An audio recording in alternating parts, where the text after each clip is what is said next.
नमस्कार traders, welcome on Priyan the traders TTT channel. Learn to earn अब loss होगा बंद। आज के वीडियो में हम बहुत ही इंपॉर्टेंट चीज़ें डिस्कस करने वाले हैं।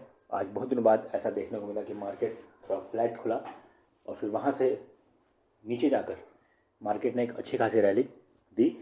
और कल की वीडियो में अगर आप लोगों ने देखा होगा तो मैंने बताया था कि मार्केट को ज़्यादा उम्मीद है कि गैप डाउन खुले और अगर गैप अप खुलता है तो एक ट्रैप होगा। और आपने देखा होगा कि मार्केट 22,800 से जाकर अच्छा खासा डाउन नीचे आया था, ऑलमोस्ट 22,550 तक आया था और फिर वहाँ से उसने अच्छी खासी बुलिश मोमेंटम ली।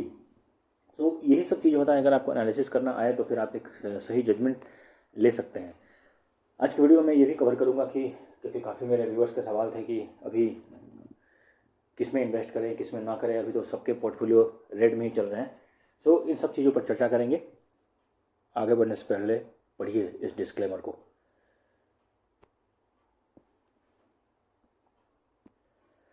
और बात करते हैं क्रिप्टो की। देखिए, क्रिप्टो में भी मैंने आप लोगों को लेवल कई दिनों से दिया है कि 70,000 और 65,000। 65,000 एक बड़ा सपोर्ट है और 70,000 एक बड़ा रेजिस्टेंस है। जब भी यहाँ पर जाए तो आपको एक सेल साइड की ट्रेड लेनी है और यहाँ पर जाए तो आपको एक बाय साइड की ट्रेड लेनी है। और ये देखिए, यहीं पर ध्यान देने वाली बात यह है कि मार्केट बार बार वहीं से टर्न कर रहा है। इसका क्या मतलब है कि अभी कुछ दिनों से यहाँ पे बहुत सारी लिक्विडिटी जमा हो रही है। यहाँ पर जाते ही लोग बाय करते हैं और यहाँ पर जाते ही सप्लाई जोन बन जा रहा है। लेकिन जिस दिन भी ये लेवल टूटा तो उस दिन आपको एक 5-10 हज़ार की अच्छी खासी रैली देखने को मिलेगी। और तब तक आप इस लेवल को दिमाग में रख के अपनी ट्रेड को लीजिए, तो धीरे धीरे आपको छोटे छोटे प्रॉफिट होते रहेंगे।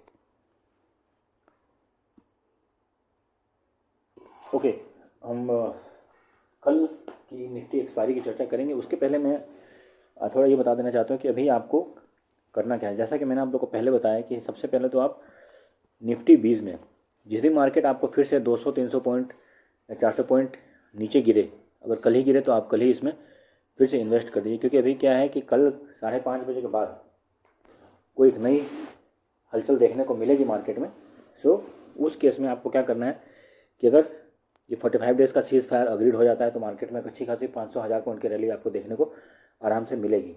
सो इसके लिए आपको तैयार रहना। सो इसलिए बोल रहा हूँ कि अगर कल की एक्सपायरी में मार्केट नीचे की तरफ क्लोज होती है तो फिर आपके लिए अच्छा मौका रहेगा ये निफ्टी 20 में इन्वेस्ट करने का। अगर हम स्टॉक की बात करें तो सबसे पहले आपको किन स्टॉक्स में इन्वेस्ट नहीं करना है। देखिए, डिफेंस सेक्टर में अभी आपको इन्वेस्ट नहीं करना, आपको SIP करना है। ठीक है, SIP में क्यों बोल रहा हूँ, देखिए अभी क्या है ना कि ये सारे ही लड़ाइयाँ जो भी चल रही हैं, ये एक देखिए हर लड़ाई का ना एक लिमिटेड टाइम होता है। जो भी डिस्ट्रक्शन होनी होती है ना वो लड़ाई में शुरुआती में हो जाती है। जैसे ईरान पे भी जितने भी अमेरिका को अपने मिसाइल्स और जो भी कुछ ड्रोन्स वगैरह दागने थे वो अब दाग चुका है। ठीक है, अब ये इक्का दुक्का एक्टिविटीज़ होती रहेंगी, बट क्या है कि अब ये कंसोलिडेशन फेज में आ चुका है ये लड़ाई। एक हद के बाद ना दोनों ही देश या जो भी देश लड़ाई में इन्वॉल्व होते हैं वो सोचते हैं कि लड़ाई किसी तरह से ख़त्म हो। ये होता है कि ईगो को सेटिस्फाई करने के लिए, उनके लीडर्स की ईगो को सेटिस्फाई करने के लिए वो मामला खिंचता रहता है। अब जैसे अभी US की ईगो को सेटिस्फाई करने के लिए ट्रंप पीछे हटने को तैयार नहीं है और ईरान भी बोल रहा है कि हम भी झुकेंगे नहीं। सारा लड़ाई जो है वो मैंने आपको पहले भी समझाता है, तेल का, ऑयल। उधर रशिया भी। अच्छा हाँ, एक और बहुत इंटरेस्टिंग चीज़ है। अब देखिए, ये जो तेल के दाम है, ईरान ने की हिस्ट्री है कि अगर आप ईरान की हिस्ट्री को देखें ना, जब पिछली बार जब कुवैत के साथ भी इसकी लड़ाई हुई थी, जब अमेरिका कुवैत के साथ था, उस केस में भी क्या हुआ था कि ईरान ने उसमें तेल के दाम बहुत ही ज़्यादा बढ़ा दिए थे।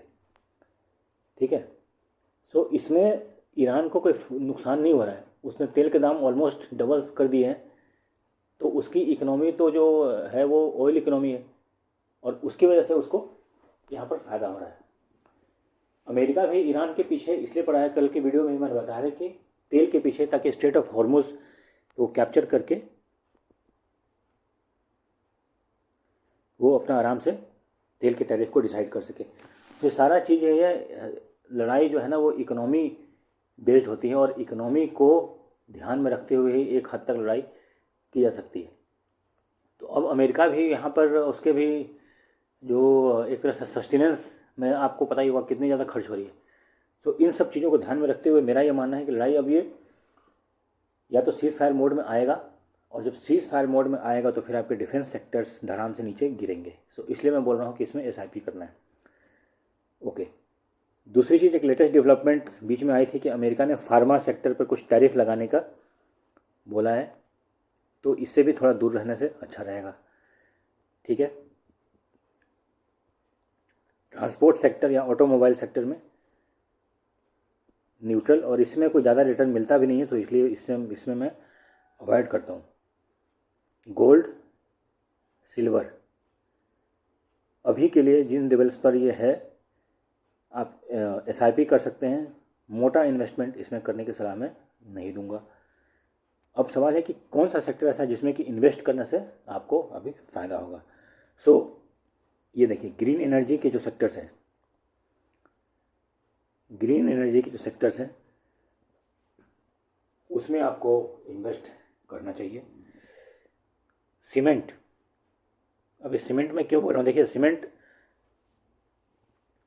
का क्या है,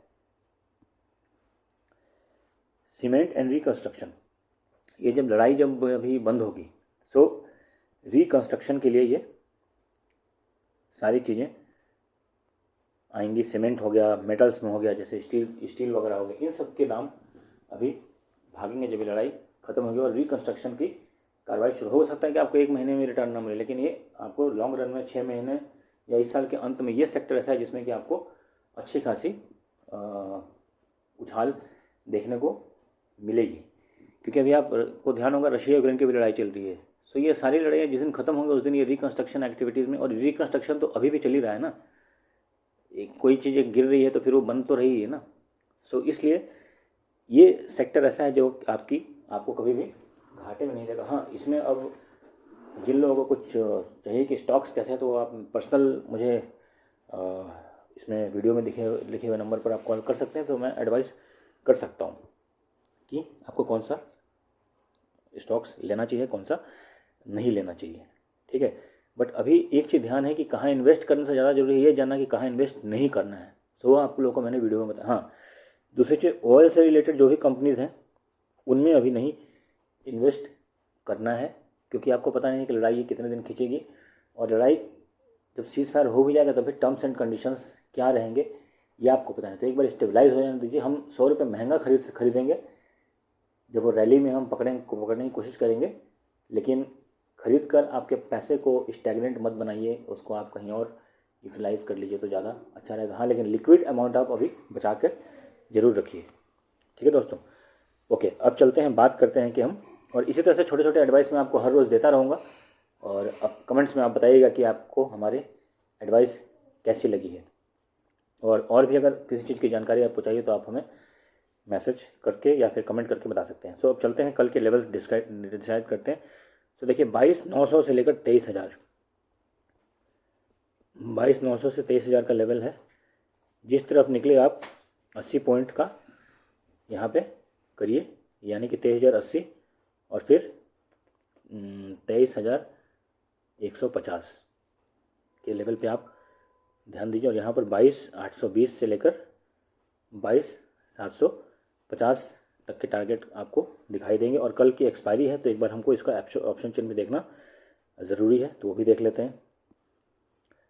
ओके, तो ऑप्शन चेन हमें क्या बता रहा है कि यहाँ पर ऑलमोस्ट 200 के प्रीमियम और यहाँ पर 170, मतलब कि 300 पॉइंट के मूवमेंट तो कल मार्केट आपको देकर जाएगा। इसका मतलब कि सेंसेक्स में आपको 800 से 900 पॉइंट के मूवमेंट देखने को मिलेंगे। अब ये सवाल ये भी है कि अब इसमें थीटा डीके बहुत सारा है। देखिए डेल्टा यहाँ पर आप देखिए ऑलमोस्ट 92 पॉइंट, मतलब अगर मार्केट फ्लैग खुल गया तो ये 180 पॉइंट तो आपके ऐसे ही जीरो हो जाएंगे।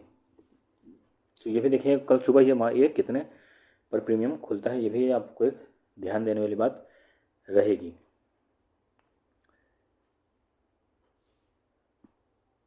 ओके, सो सेंसेक्स में आपको क्या लेवल ध्यान रखना है, 73,700 से 73,900। जिस तरफ निकले आपको फर्स्ट टारगेट 200, सेकंड टारगेट फिर और 200 के लिए चेज करना है नीचे 73,500 और 73 300। एक चीज़ ध्यान रखिएगा कि अगर निफ्टी 23,000 के ऊपर सस्टेन करना शुरू कर देता है 15 मिनट्स की कैंडल में, 23,000 के ऊपर 15 मिनट की कैंडल को आपको ध्यान बनाना है, तो फिर एक अच्छी खासी शॉर्ट कवरिंग आपको देखने को मिलेगी, जो कि आपको मार्केट में और एडिशनल 150-200 पॉइंट की रैली दे सकती है। अब चलते हैं बैंक निफ्टी की तरफ। बैंक निफ्टी में आपको 52,000 से 52,200 का लेवल को ध्यान में रखना है। और अगर ये फर्स्ट टारगेट अगर ये ओपन होता तो आज का जो इसने हाई तोड़ा यानी कि 52,500 तक का टारगेट आपको दिखाई देंगे, और फिर उसके बाद आगे आप 150 पॉइंट्स के टारगेट को चेज़ कीजिएगा। यहाँ पर आपको 51 फर्स्ट टारगेट 51,750 और फिर 51,500 तक आपको टारगेट दे सकता है। तो उम्मीद है मेरी आज की एनालिसिस आपको पसंद आई होगी और इससे आपको कुछ प्रॉफिट होगा। और जिन लोगों को प्रॉफिट होता है वो कमेंट करके ज़रूर लिखें। अच्छा, आज मेरे किसी एक फ्रेंड से बात हो रही थी, तो उससे बात करके ये पता चला कि उसने किसी एक ऐप से सब्सक्रिप्शन ले रखा 1,800 रुपये का मंथली सब्सक्रिप्शन, और उसने पिछले 2 बार उसके जो फ्यूचर एंड ऑप्शन के कॉल जो उस पर आते हैं उसमें ट्राई किया, और उस बेचारे का एक कॉल में 1,900 रुपये और एक कॉल में एक लॉट में और एक कॉल में 2,000 रुपये का लॉस अभी तक हो चुका। तो मेरा ये एडवाइस रहेगा कि देखिए, मैं ये नहीं बोलता हूँ कि सारे जो भी आपको बता रहे हो गलत बता, बट ओनली थिंग दैट कि इसमें ना मार्केट में टाइमिंग बहुत ज़रूरी है। अगर आपको खुद की एनालिसिस करने आती है तो एटलीस्ट वो जो कॉल दे रहे हैं उससे आपको खुद पता चल जाए कि सही है या फिर ये गलत है। तो ऐसी एनालिसिस के लिए अगर आपको सीखना है तो हमारे चैनल से जुड़िए, और बहुत ही मिनिमल कॉस्ट है, 199 रुपीज़ में आजकल कुछ नहीं मिलता, और इसमें आपको इतनी सारी चीज़ें सीखने को मिलेंगी जिससे कि आपको फिर कभी कोई और चैनल ज्वाइन करने की ज़रूरत नहीं पड़ेगी। इवन आप एनालिसिस को सीखने के बाद मेरे चैनल को भी सब्सक्राइब कर सकते हैं। आई बी मोर देन हैप्पी अगर आप सीख जाते हैं। So thanks for watching, like share subscribe and comment. Happy trading, happy learning.